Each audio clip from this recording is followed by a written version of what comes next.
Alright guys, so James Gunn had an interview with new rock stars and some other people who I don't know. And he said some interesting things, so let's talk about it.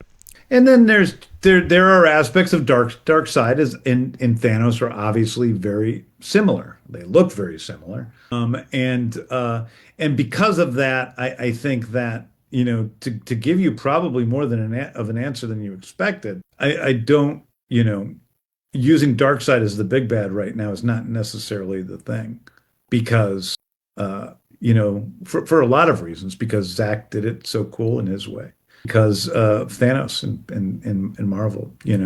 So there we have James Gunn confirming that Darkseid will not be the big bad of the DCU, at least, in the first phase that they're setting up here. And I actually really like this idea because, look, I don't know anything about the comics.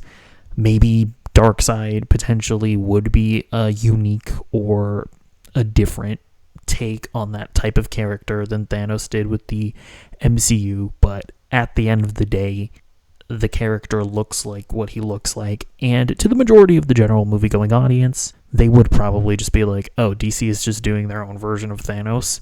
They would do that sound effect.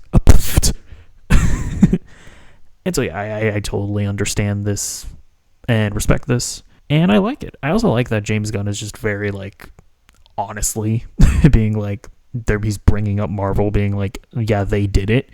But even more than that, he's bringing up the fact that Zack Snyder did it, kind of. He tried to do it. He didn't really end up doing it.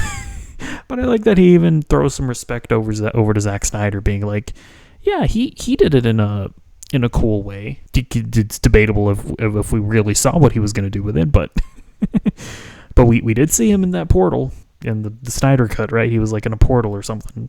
So we saw him. But yeah, he also talks about something that I criticized him for. 2 days before the episode came out, I saw a bunch of people saying, "What's the big cameo going to be?" And I was like, "What do you mean the big?"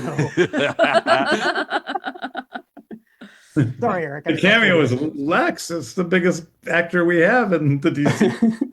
So yeah, that, in my opinion, that's just a massive misstep and oversight on behalf of James Gunn and whatever his gaggle of goons that he's got working with him at DC Studios.